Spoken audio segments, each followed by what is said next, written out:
সম্মানিত বিশেষ অতিথি, বেসামরিক বিমান পরিবহন ও পর্যটন মন্ত্রণালয়ের মাননীয় উপদেষ্টা শেখ বশিরউদ্দিন, সম্মানিত বিশেষ অতিথি, বেসামরিক বিমান চলাচল ও পর্যটন মন্ত্রণালয়ের সম্মানিত সচিব Miss Nasrin Jahan, honourable special guest excellency mister Abdul Aziz Fahad M Ali Barahim, charge d' affaires the kingdom of Saudi Arabia to Bangladesh, সম্মানিত বিশেষ অতিথি, হজ এজেন্সিজ অ্যাসোসিয়েশন অফ বাংলাদেশের হাবের সভাপতি জনাব সৈয়দ গোলাম সরোয়ার, সেক্রেটারি জনাব ফরিদ সাহেব এবং বিভিন্ন মন্ত্রণালয়ের সম্মানিত সিনিয়র সচিব, সচিববৃন্দ, আমন্ত্রিত অতিথিবৃন্দ, কাবার যাত্রী, সম্মানিত হাজী সাহেবান এবং সাংবাদিক ভাইরা,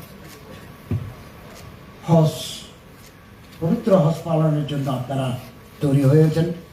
আজকে রাতেই আপনারা রওনা হবেন এবং পবিত্র হাদিস শরীফে আছে, হজ্জাতুল মাবরুর লাইসা লাহু জাযাউ ইল্লাল জান্নাহ, যার হজ আল্লাহর দরবারে কবুল হয়েছে সে হজের বদলা জান্নাতুল ফেরদৌস। আপনারা এইরকম একটা মহান ইবাদতের জন্য সৌদি আরবে রওনা হতে চলেছেন।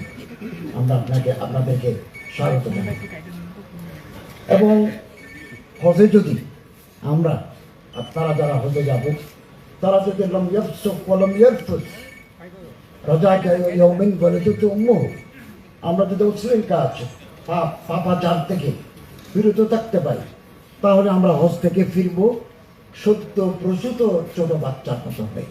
এরকম একটা মহান ইবাদতের জন্য আমরা দাবিত হচ্ছি।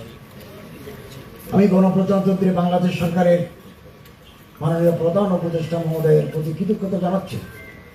তিনি সবসময় হজের ব্যাপারে আমার কাছে আপডেট জানতে চান, দেখা হলেও বলেন অথবা ট্যাক্স দিয়ে তিনি আমার কাছে জানতে চান কি প্রবলেম।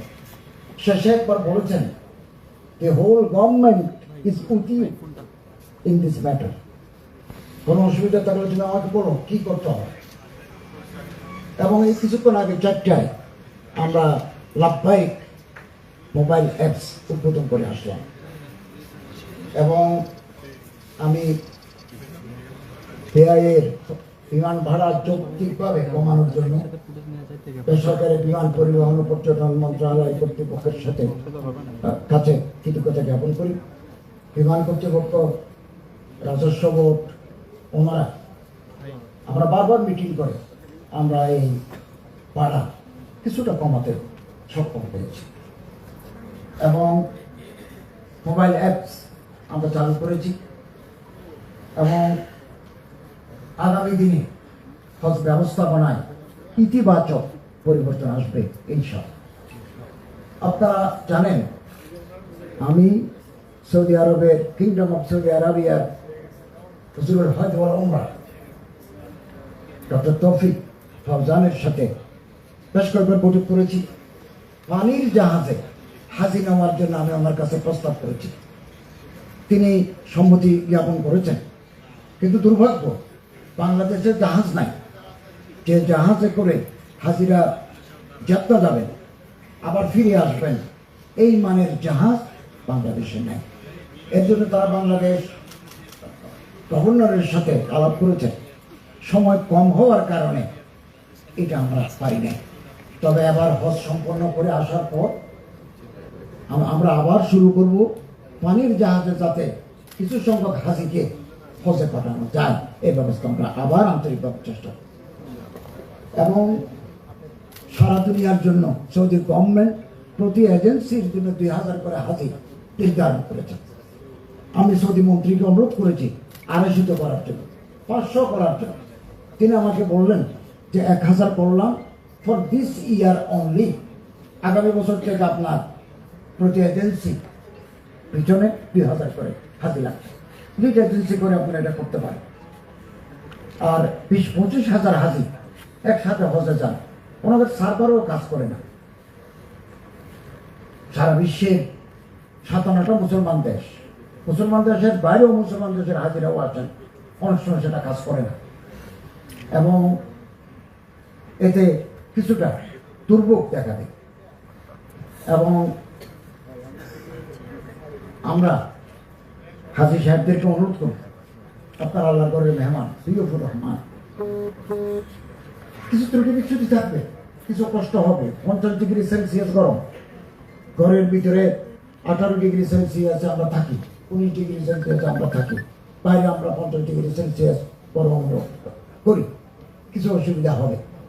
তারপরেও আমরা আপনাদের জ্ঞাতার্থে জানাই 1856 জন হজ গাইড আমরা নিয়োগ করেছি, সরকারি বেসরকারিভাবে। প্রতি 46 জন একজন করে হজ গাইড থাকবে, আপনাদের মশলা মশাই শিখে দিবেন, আপনাদের দেখভাল করবেন, তাদের সাথে আপনারা ভালো ব্যবহার করবেন, আপনারাও তাদের সাথে ভালো ব্যবহার করবেন। এবং এই বাংলাদেশ থেকে, আমার মিনিস্ট্রি থেকে আমরা এবার প্রায় 250 জনের মতো মিনিস্টেরিয়াল, আমার মন্ত্রণালয়ের অধীনে একেবারে সচিব থেকে শুরু করে ড্রাইভার পর্যন্ত আমরা নিয়ে যাচ্ছি।